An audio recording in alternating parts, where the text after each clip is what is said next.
నమస్కారం. వనవానికి స్వాగతం. ఈరోజు వార్తలలోని ముఖ్యాంశాలు. తూర్పుగోదావరి జిల్లా బిక్కవోలు మండలం కొంకుదురు గ్రామంలో భూకైలాస్ రిలీజియస్ ట్రస్ట్, భోగలింగేశ్వర ధార్మిక సేవా సమితిలు సంయుక్తంగా చేపట్టిన కోటి పార్థివ మట్టి శివలింగాల తయారీ కార్యక్రమంలో భాగంగా మార్చి 5న కొంకుదురు గ్రామంలో సుబ్రహ్మణ్యేశ్వర స్వామి ఆలయం వద్ద ప్రారంభించిన 1,00,000 పార్థివ శివలింగాల తయారీ కార్యక్రమం శుక్రవారం నాటికి పూర్తయినది. ఈ సందర్భంగా బ్రహ్మశ్రీ రమణ శర్మ ఆధ్వర్యంలో భక్తులు పార్థివలింగాలను గ్రామమంతా ఊరేగించి స్థానిక సుబ్రహ్మణ్యేశ్వర స్వామి ఆలయం వద్ద ప్రత్యేక పూజలు నిర్వహించారు.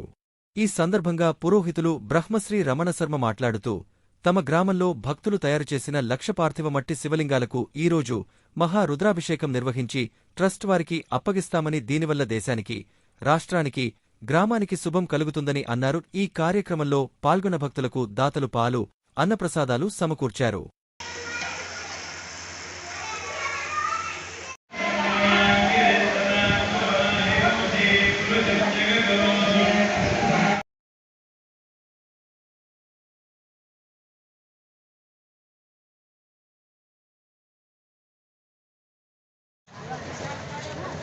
జయ జయ శంకర, హరహర శంకర. భూకైలాస్ రిలీజియస్ ట్రస్ట్ వారు, శ్రీ భోగలింగేశ్వర సేవా సంఘం వారు అప్పచెప్పినటువంటి ఈ కోటిలింగార్చనలో మన గ్రామానికి 1,00,000 లింగాలు చేయమని అప్పచెప్పారండి.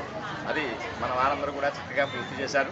దానికి గాను కూడా ఇక్కడ పార్థివలింగానికే పార్థివలింగార్చన మహారుద్రాభిషేకం చేసి అప్పుడు ఈ లింగాలన్నీ వారికి అప్పచెప్పాలనేటువంటి సత్సంకల్పం చేతను ఇవాళ ఈ కార్యక్రమం పెట్టి భక్తులందరూ కూడా 50 మంది అనేక సంఖ్యలో చాలా ఉత్సాహంగా, ఇది గ్రామానికి సంబంధించి, దేశానికి సంబంధించి, ప్రపంచానికి సంబంధించి అద్భుతమైనటువంటి శాంతి జరుగుతుంది అనేటువంటి ఉద్దేశం చేత ప్రతి వారు కూడా స్వచ్ఛందంగా ఈ శ్రమకు వచ్చి చేసి ఇందులో పాల్గొని ఇతర మహత్కార్యక్రమం చేస్తున్నారని మధ్యాహ్నం వారికి ఈ లింగాలు అప్పచెప్పడం జరుగుతుంది.